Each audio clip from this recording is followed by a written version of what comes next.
welcome all to another SARE National session. My name is Jenny Anchondo, and I'm here today to serve as your host and moderator of the event. I look forward to these sessions each and every week because it's a chance for you and I both to really learn from an expert in their field, to be able to get some really complimentary information. And it's almost like this adult college, midlife college, where we're growing our knowledge in a specific area. So those of you who are here might already know the topic for today, but I will go into it for you briefly. It's a legal organization of your business.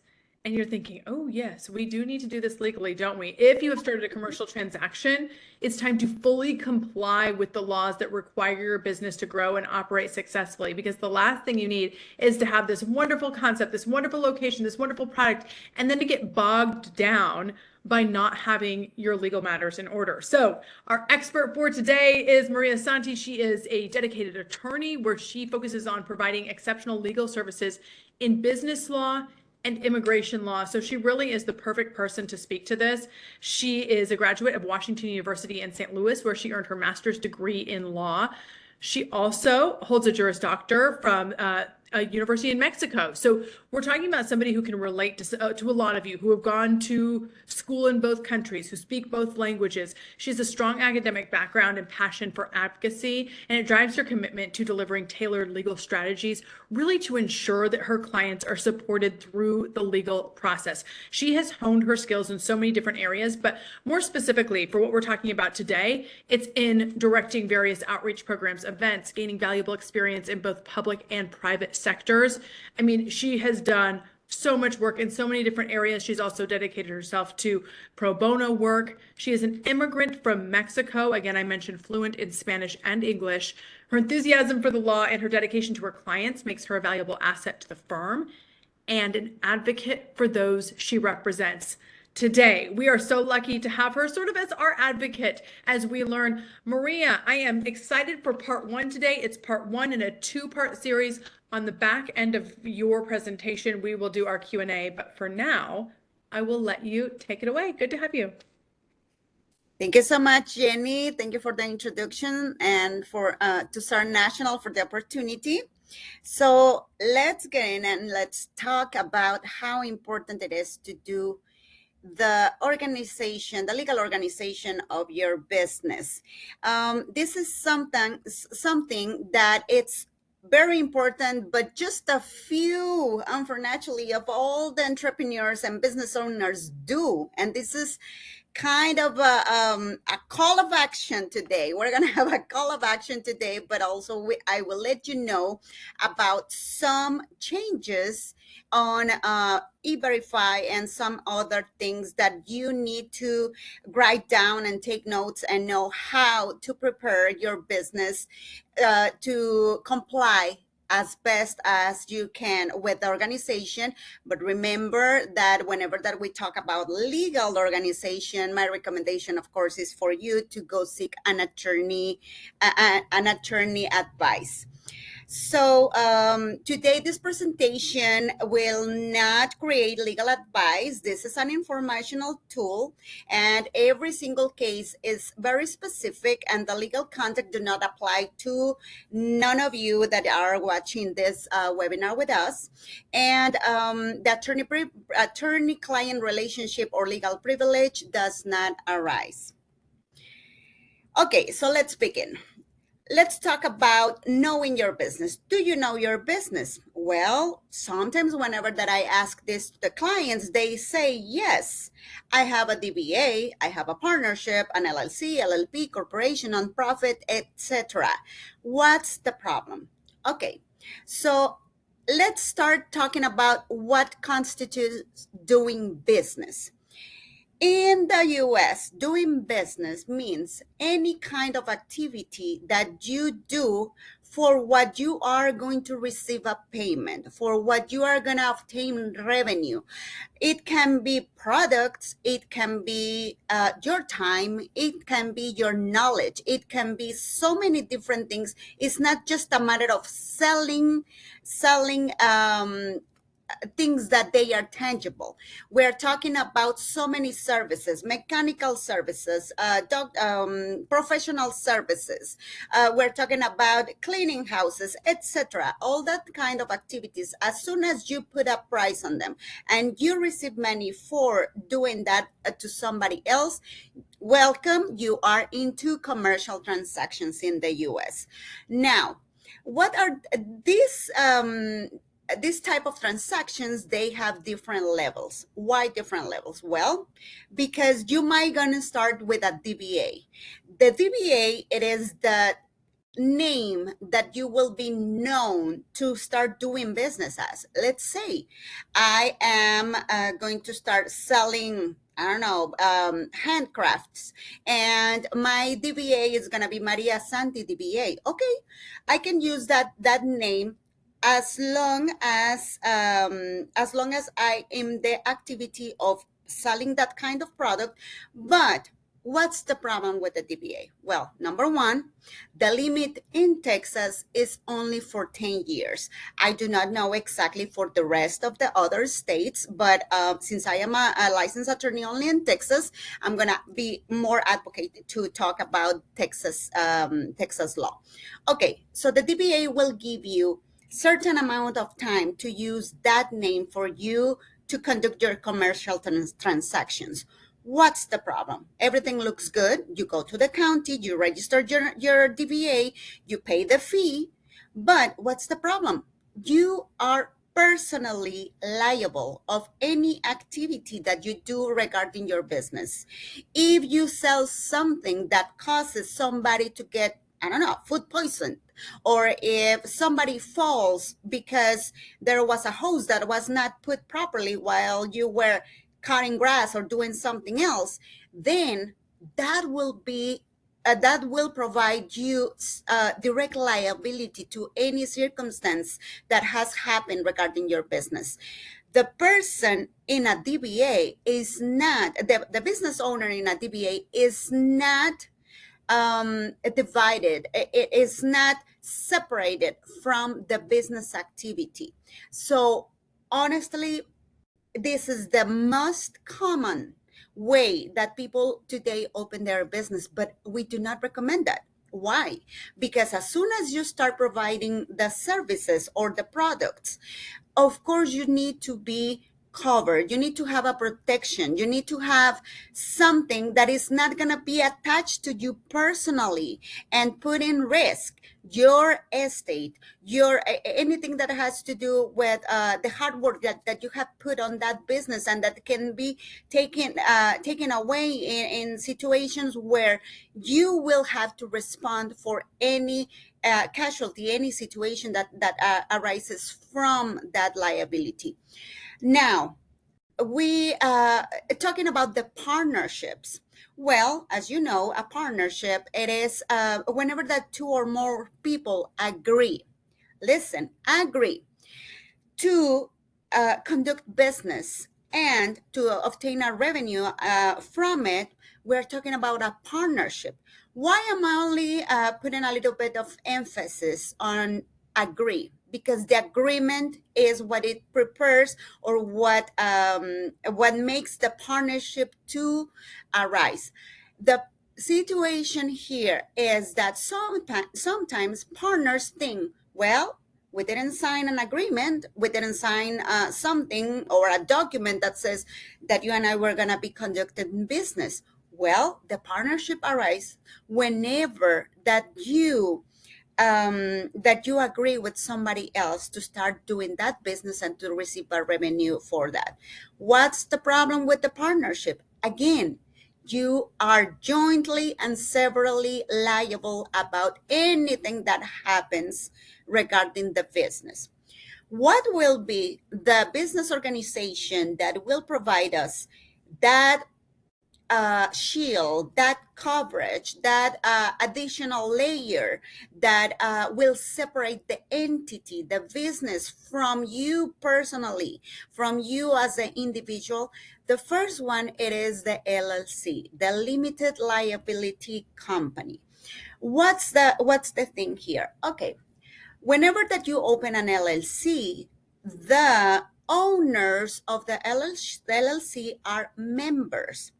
You can be a member of the LLC and own interest in an LLC, but even though you own an interest on that, that doesn't mean that you are personally liable on that for any activities that comes out from the LLC.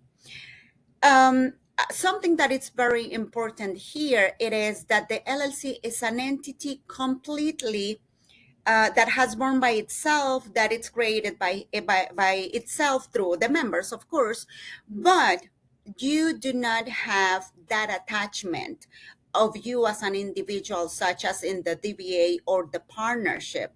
The LLC provides you that coverage of liability for you individually, because even if you own the units of the LLC is the sole liable, the sole responsible of anything that happens from your business, because the entity is completely separated from you. The main question here, and I received this question many, many times, when do I have to start with an LLC? When do I have to open my LLC? There are different information here and there that says, well, if you don't have more than, if you're not making more than $50,000, you don't need to open an LLC.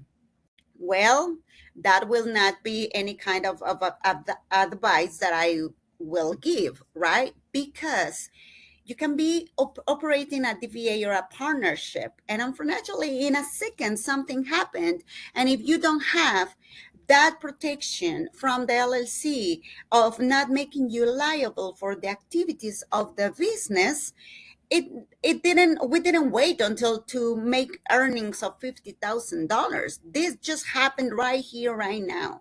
So the best idea, the best advice that we normally do to entrepreneurs and business owners is protect yourself.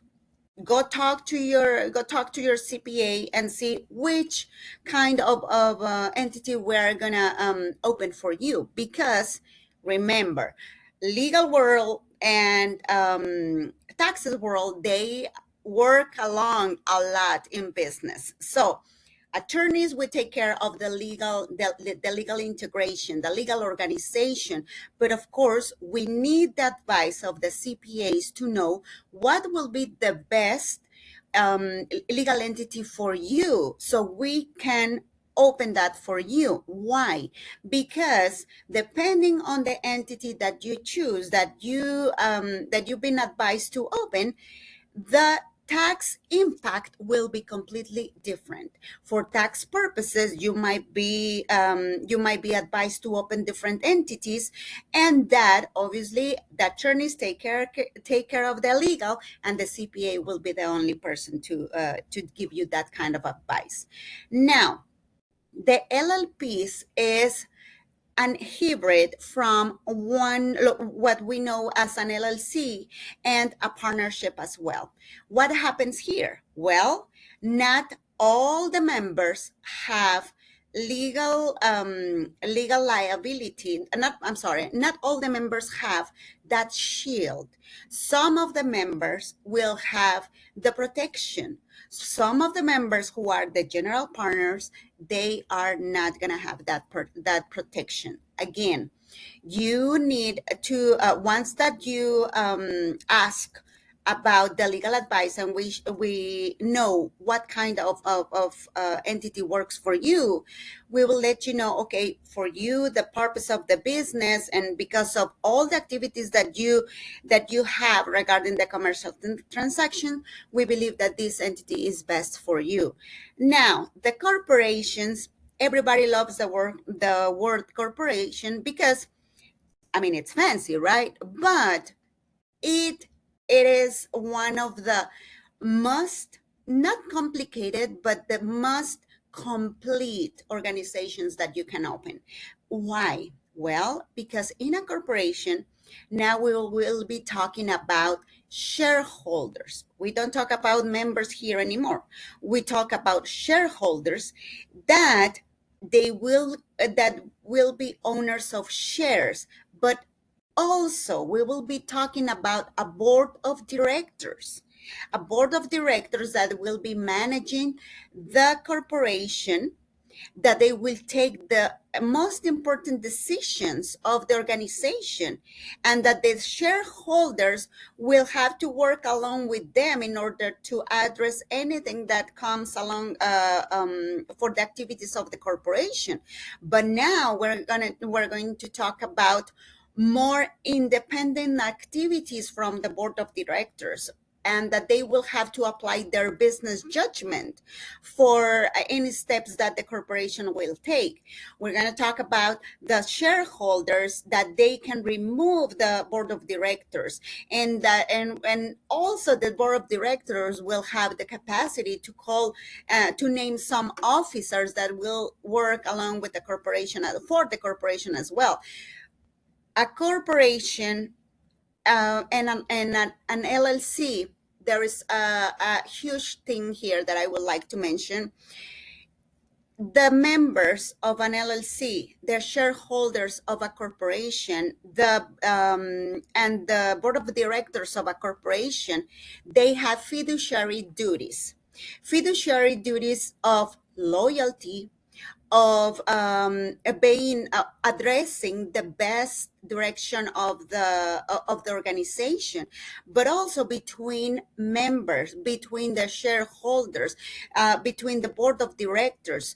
In fact, the corporation, whenever that the board of directors are using the corporation for their own benefit, such an alter ego, or such a tool that they can use toward their own management of their taxes, or their own deals to bring a benefit for them, we can pierce the veil of the corporation, which pretty much it is to say, hey, yes, you are protected of liability, but what you are doing is not correct to the corporation. So now we're going to investigate each of the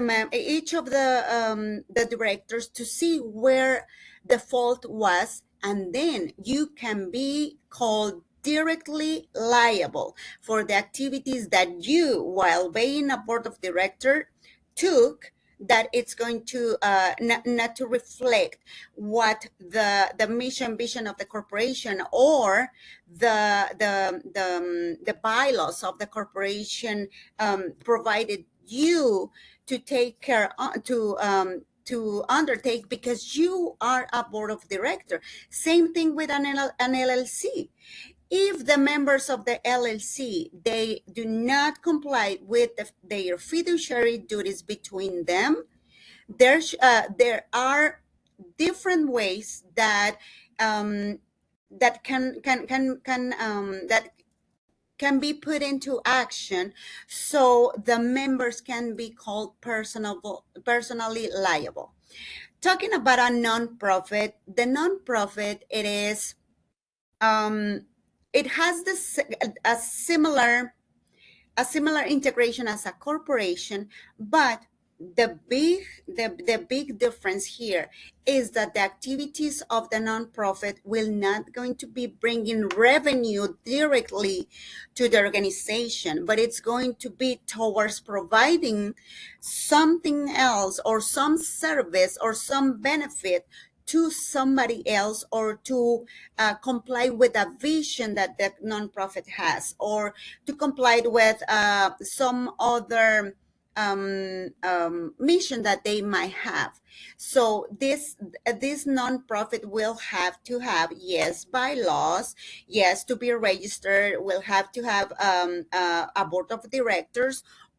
It can provide more capacity to bring over members, yes, but again, the nonprofit, the main difference it is that it's not allowed to be bringing business opportunities on behalf of the board of directors. They will be always doing something towards the community, towards the education, towards social studies, towards technology, etc. There are so many nonprofits, and here the nonprofit will have to talk very closely to the CPA. Why? Because if they want to be recognized with the IRS as a nonprofit, they will have to follow a different process to get the certification as a nonprofit organization to be able to do what? Well, to forgive or to give um, some break to the businesses that they are providing donations to the nonprofit, so they can exempt that on their taxes. Again, this is a world from the CPAs, but in a general information, this is how the nonprofit work. So this is pretty much the main things that we can say about knowing your business.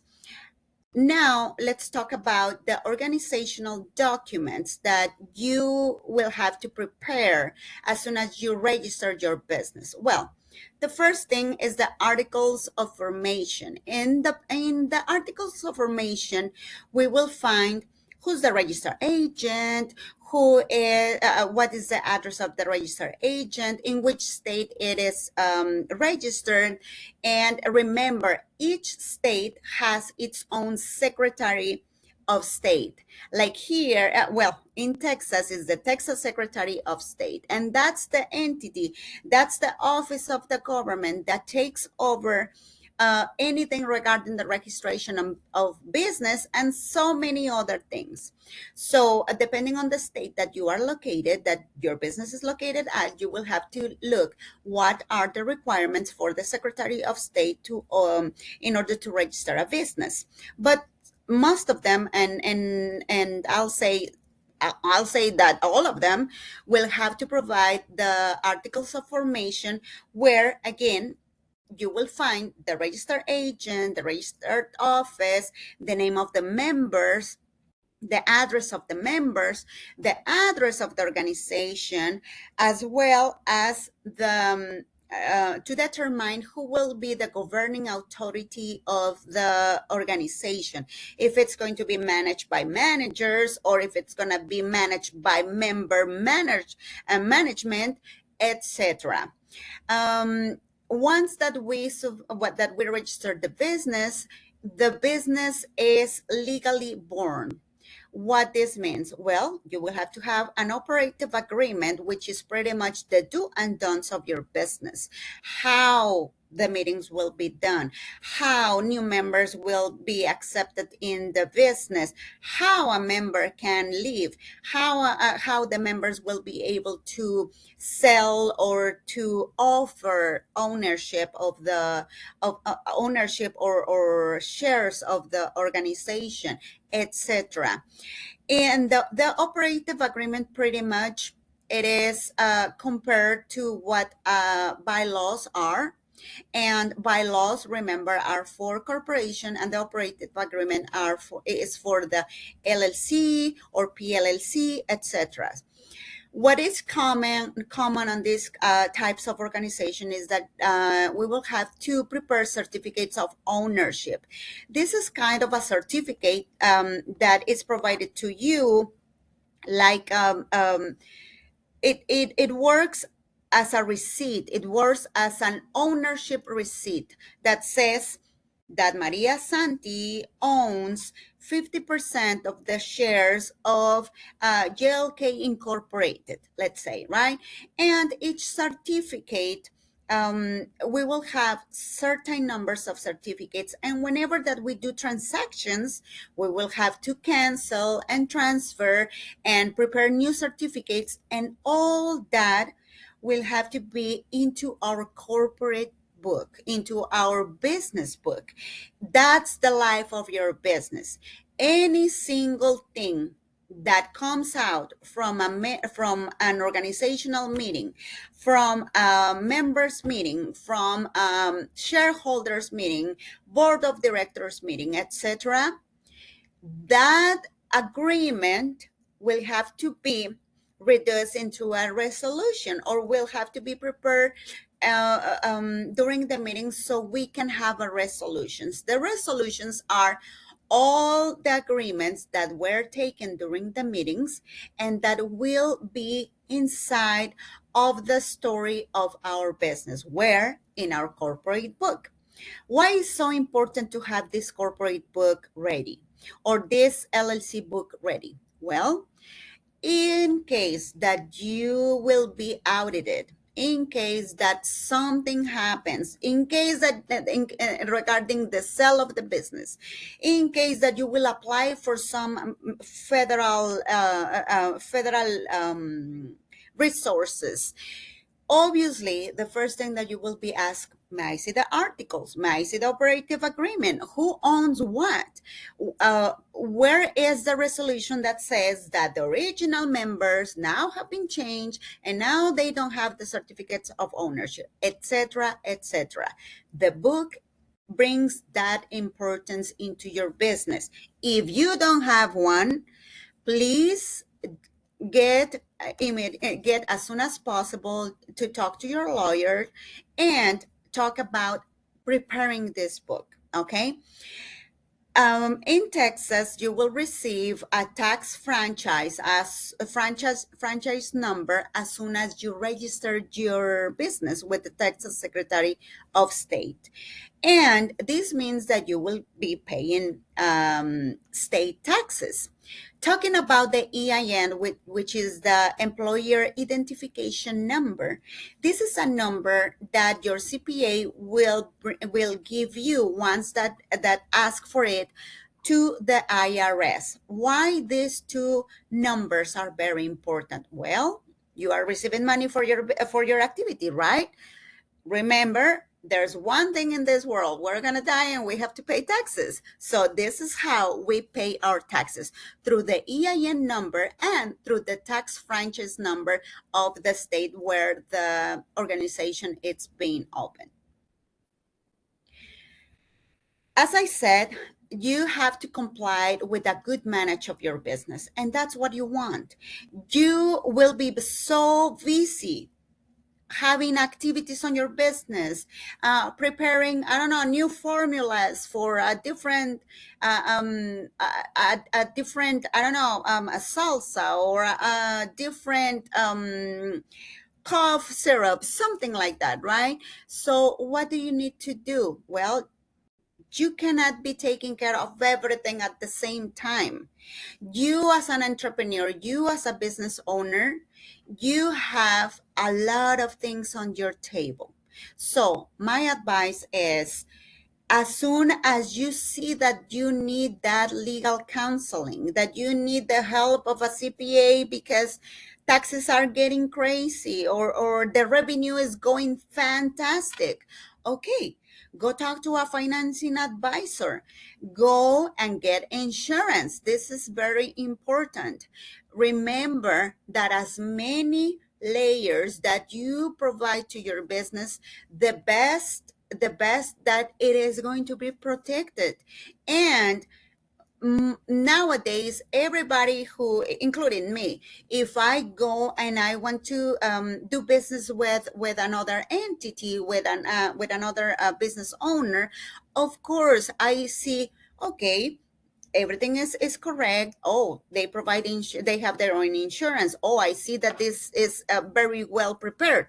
Of course, that brings confidence, that brings the opportunity for you to be open to so many different type of fields and type of markets. That's what you need, that's what you want, to be not only prepared to be in the American market. Maybe tomorrow you are going to be ready for international market. What do you have to do to be well prepared and to have a good strategy on business management compliance?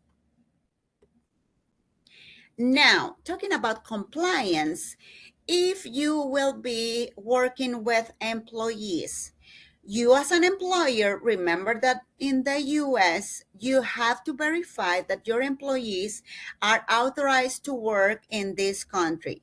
They can either citizens or non-citizens.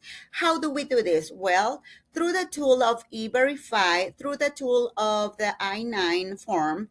In Texas, It is in Texas. It is required for state agency, institution of higher education, contractors that they would like to have business with a city, have business with a school department or a school district. I'm sorry, or other type of entities that they will be providing you the opportunity to bid for a public contract, then you will have to look for e-verify advice with an attorney. Right now in Texas, it's still voluntary for private employers. There are so many proposals with the current administration to make it obligatory for every single employer. As of right now, it has not yet been enacted, but keep an eye on this, because remember, the best that you prepare yourself and your business, you will face anything that might be enforced or enacted tomorrow to comply with all the business requirements in not only in Texas but on each state and federal as well. All this will apply for any type of workers that you provide an employment to. Let's say temporary, permanent employers. You will have to comply with labor certifications, and there is an entity, the EIR, that they will be taking care of any complaint that happens in your facility. You as an employer, let's say that you have that you have different stores, different restaurants, and then you will have to be preparing an interview. During that interview, please do not discriminate. Please do not ask questions regarding age, regarding race, regarding anything that has to do with specific topics that you cannot talk about, that you cannot ask your applicant about. Why? Because if this happens, you can put yourself in risk of receiving complaints or receiving an audit from the IER, or let's say that you applied with the government to bring over temporary workers, but there is a false activity regarding that. You only try to help and bringing temporary workers that they were not working exactly. Well, this is going to bring you problems. So please try to put this in mind, put this in one of the top things in your list of compliance, legal compliance of your business, and talk to an attorney about the e-verify current process. So, do we have any kind of Q&A? Pretty much this is all the information that I would like to provide for you to have a good legal compliance about your business. Jenny, do we have any Q&A? You know I'm going to bring you the Q&A, Maria. Of course. Yes, done so quickly. Okay, you were right down to business. So that's great. So what we're going to do now, everybody, is just those of you who have sent me questions, I will make sure I get to those. If you have not submitted your question, put it in the chat and I will take notes on it and I will make sure to get it to her, and we'll be able to have just a nice juicy discussion right now to kind of go through some answers, and these may or may not be things you can advise on. I did appreciate the sort of note at the beginning, considering not being legal advice, but you are here just sharing some general information with us. So All right. we got a question from our group saying that this person created an LLC with a family member for a catering business. Now, they did not realize that they should have consulted with a CPA beforehand to help them decide which type of entity to form. So the question is this: do you think it's still a good idea to speak with a CPA before we choose the right one? Okay, so regarding the CPA, and the question is really good. The CPA will let you know what type of organization it's recommendable to open regarding the tax perception. Okay, so again, legal and tax advice are completely different. So we know that, let's say that you are an acupuncturist. I will recommend to open a professional limited liability company for you.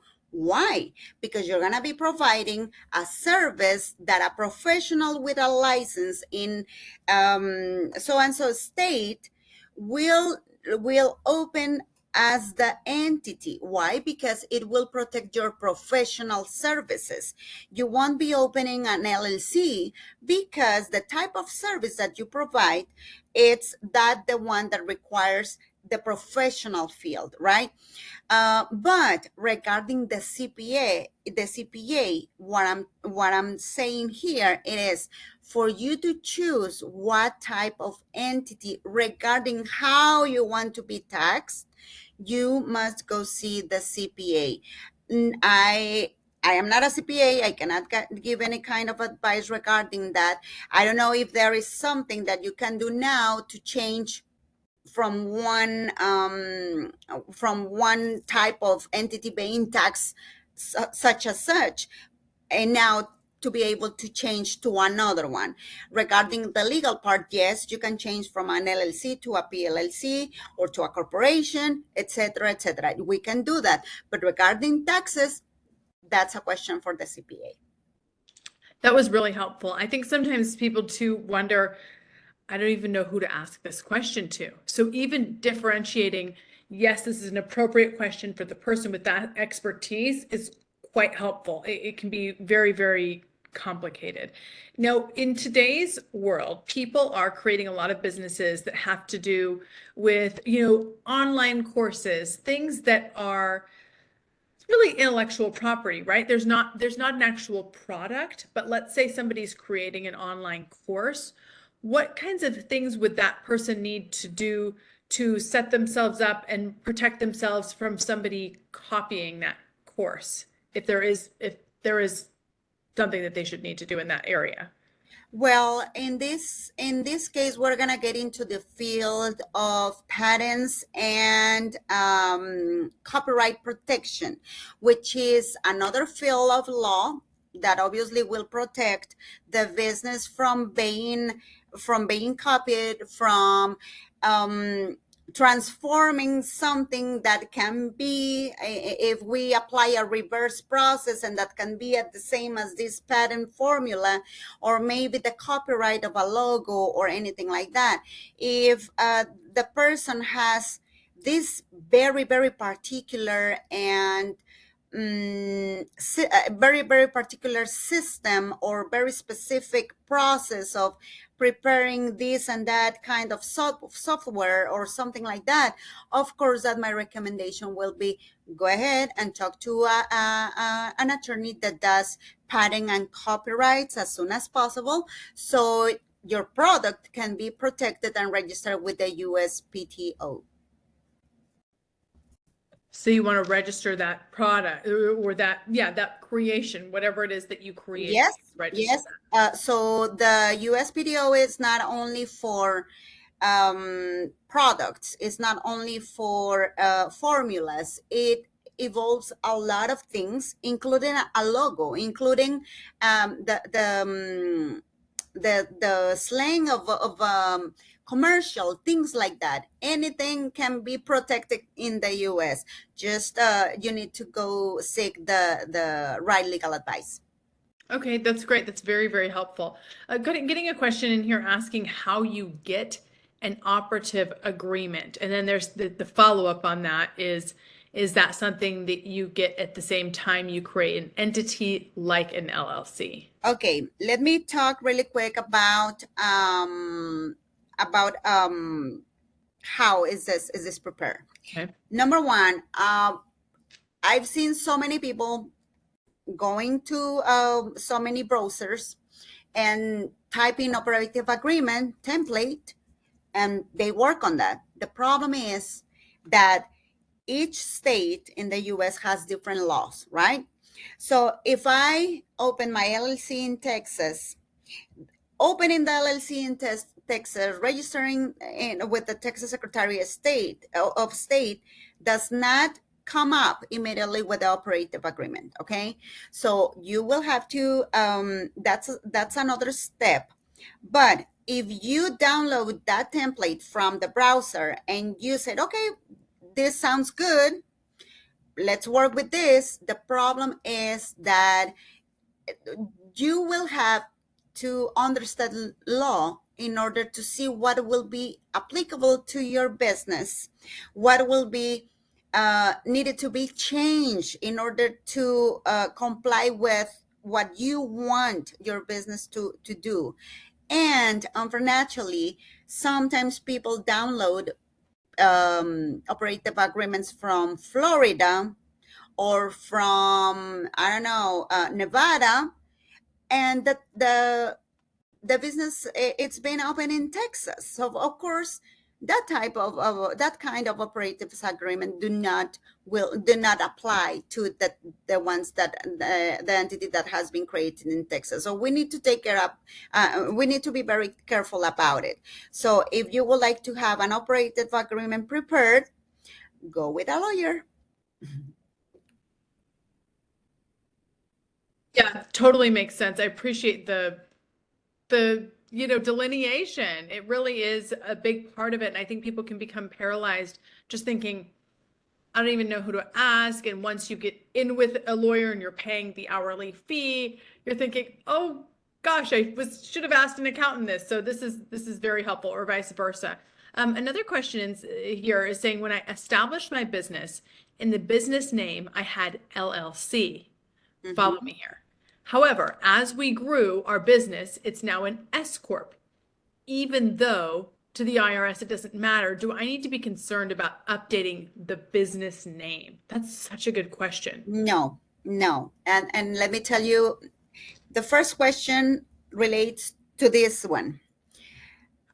If I open my LLC and if I go ask my CPA which type of entity do I have to choose, that's the key. You can open an LLC, and the way that you will be taxed with the IRS will be as an S corp. That's what the CPA will recommend you to do. You don't need to go back and change your LLC's name and say, now I'm a corporation. Now I'm an incorporated business. It's not about that. It is of you still being registered as an LLC, being acknowledged as an LLC in the state, but paying taxes as an S Corp. Again, these two things are different regarding the legal and tax purposes of the business, but it doesn't mean that it's wrong. It's not wrong. Just is the way that legal and tax work together, because maybe that was the tax form that the CPA said, hey, this is the best way for you to save money, or to prepare better tax reports, or because you have all these employees, it's going to be better for you because your expenses, etc. But that's part of the taxes. So remember, if you have an LLC, your CPA has recommended you to pay taxes as an S corp. That doesn't mean that now you're a corporation. No, that doesn't mean that you have to go back and change the name of your LLC, or to make an amendment to convert into a corporation. That's not how it works. You will have to get a little bit of more information about this whenever that you go to meet your attorney. Now, for a lot of people, Maria, the first time, unless they've been through some sort of legal issue, a car crash or something like that, a lot of people have never worked with an attorney. I think we always see on the movies people say, I'm going to call my attorney. The, the general population doesn't have an attorney, right? When they're first getting started in a business, people who've been business owners for a long time certainly have some people that they can call. But when somebody's first looking for that, what should they be looking for in somebody to be able to call my attorney? Okay, well, regarding business,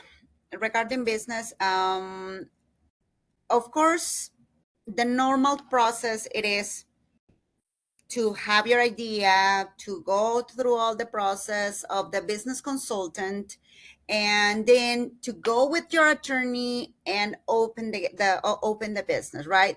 That's the ideal thing to do. That never happens. Okay, when do you think that you need an attorney? Unfortunately, this happens when you are in a situation that you have a liability in front of you.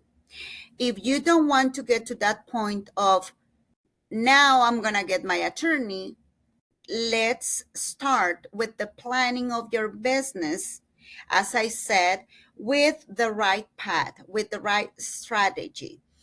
Now, regarding at which point when do you know that that's your attorney? Well, regarding fields, regarding specialties, if the attorney, I do not do criminal law, so I do not specialize in criminal law.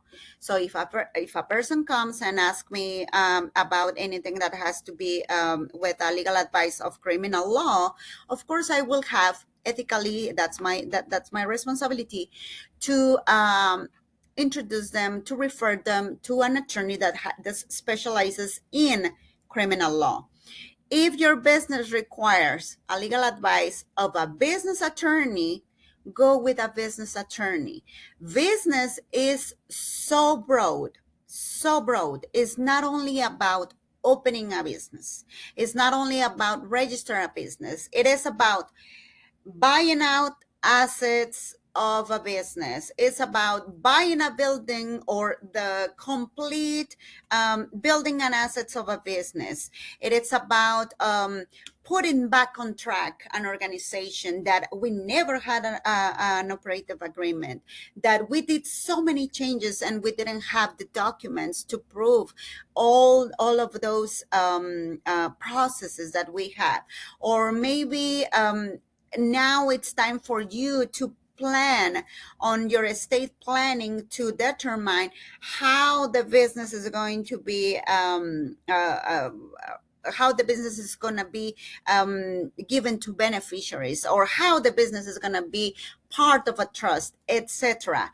It's so broad, the business legal field, that of course at the time that you hopefully you don't face anything regarding liability, and that's how you are now need an attorney, right? A business attorney. But at the time that you are thinking on having a legal an attorney on your side, start from scratch, start from day one, start trying to do everything correctly. Why? Because remember that your business is part of is part of the things that you will be provide to your beneficiaries, to your family. It's part of your legacy. And if you don't open it properly, if you do not sell it properly, if you do not close it properly, if you do not buy out your partners properly or the members properly, there will be always the chance of facing issues in the future. And it sounds like that's a little bit about what you're going to be. You were mentioning buying out the partners properly, a little bit about what you're going to be talking about next week, which is how to buy and sell a business, which is another really, I think that's such a good topic, because I can't help but wonder if it's possible that some people don't even meet, they could just buy somebody else's business rather than starting it from scratch, but people aren't sure how to go about that. So then they just started on their own when they could have just bought an already in operation business that was rocking and rolling quite well. So I think that's going to be a really, really helpful topic. We had another question come in here, but you know what? It was honestly quite similar to the one, it was quite similar to one before. And I think that's poignant to note, you guys, because if you're wondering a question, there's probably somebody else out there that's wondering the exact same thing. They're wondering, now when it comes to working with an attorney, or having sort of this legal representation, is this something where you need to check in every so often, say, hey, can you look at what we're doing? Or do you just reach out when there's an issue? Well, it's a situation of not only when the business is falling apart, go see an attorney. Obviously, that's the most common thing to do. But no, we we can help you to check any agreement that you will do, any contract, any settlement agreement, anything that has to do with your lease, anything that has to do with amending the business, their articles, or anything regarding the sale of shares, or maybe resolutions for a board of directors. There are so many things that they are involved in what a business attorney can do. So many, you have no idea. This includes too, okay, well, I have my business and now I want to operate with a name without losing the identity of my LLC. What do I do? Or maybe you have been offered to buy a business, how that works. There are so many things. There is no small thing to go ask a business attorney in order to be well prepared and take the right decision towards your business. The more that you can do this is it's like exercising every morning. The more you exercise, the best you will feel and the longest your life is going to be, right? So this is the same thing. The more that you are involved with your business attorney, the more that you put attention into the small things of your business, it's going to strengthen a lot the foundation of your business. So whenever that something happens, that you will be facing a big liability, you will have enough tools to face it. Okay, that makes sense. You're shoring yourself up with the tools so that you are just ready to handle whatever may come at you. Now, when somebody is there any sort of, for example, when somebody is, we're going to speak to small business owners right now. Certainly, there's varying sizes that will watch this, but generally, small business owners, is it better to reach out to a large firm that would potentially have an attorney available to talk with you at any time, day or night, if there's an emergency, or to have like a personal one-on-one relationship with an attorney that you know and trust? Is there an optimal situation there? The legal advice in general must be the same, right? I mean, we have to provide the one that is advocated to help to provide that do's and don'ts of our clients. But I would like to say that the more that you are in touch with your attorney, the more that you know him or you know her, is the best, because you are if you are being in constant communication, and if you are growing constantly, what you need, it is that attorney to be there for you, with you. Just keep in mind one thing: we have many clients, right? So sometimes things are not gonna work so quick as our clients would like to. We need to do things right for you, and that doesn't happen overnight. So it takes time. It takes time to analyze the best options for you. That's what we are. We are taking care of your interests. We are taking care of your business. We are providing you the best advice. Not only We are not only checking and taking your case just because we have a responsibility to you. We can be liable as well if we provide a wrong legal advice. We can be responsible to you, same as you as a business. Same thing here with us. We are providing our legal counseling. It is our service. That's the thing that we sell. So of course, we will be liable in case that you receive something that we didn't prepare properly for you. So big corporation or small firm or individual or solo firm, the legal advice must be the same. Of course, the specialties and the level of knowledge of the attorneys, that will be reflected on the rate per hour that you will be receiving, or maybe on the capacity or the magnitude of the issue that you have or the case that you have. probably one attorney will have more experience than another one. So it all depends on the type of matter that you have, the type of case that you have. But if you would like to be more in touch or constantly helped by an attorney, maybe a solo firm works for you, or a small law firm works for you, somebody local, of course. That's something very, very important. If this person, it's local, of course it's going to be better for you. Again, each attorney, we can work in the state that we receive our license. As many, we can have as many licenses as we can, depending on which bar we have from which state. Only on federal matters we can work along all the US.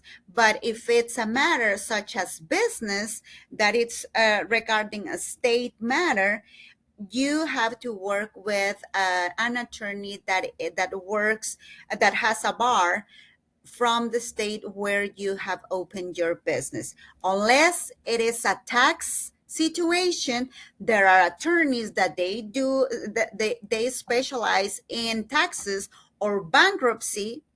They it doesn't matter from which state they have been barred from. These are federal matters, and every single attorney of the 50 states can help you with that. I just went to talk and I had myself on mute. Maria, I have learned so much from you today personally. I know that everybody that watches this and then was here with us live and was here on the replay certainly was able to take a nugget that they will be able to be empowered with as they move forward in their businesses. We can hear from you again in a week. So we are looking forward to that. How can somebody contact you if they are interested in working with your firm? Okay, so I don't know if I'm still sharing my screen. I think I am. So that's my phone number, my email address. Y'all, if you're interested in reaching out, and I think sometimes people don't snap it at the beginning, and then they hear all your Q&A and they're like, whoa, whoa, whoa, whoa, I need to reach out to her. So information's up there, her email address, her phone number. Maria, I can't thank you enough. This has been a wonderful session. Not a problem. Thank you so much. My pleasure. So we get to be with her once again next week, same time, same place. And I did want to give you a little teaser about what's to come. It's about how to buy and sell a business. I told you about that earlier. I think it's going to be a really, really helpful conversation. I'm Jenny Anchondo, and I'm so pleased to have been here with you, everybody. And I will see you next time, same place. Bye-bye, all.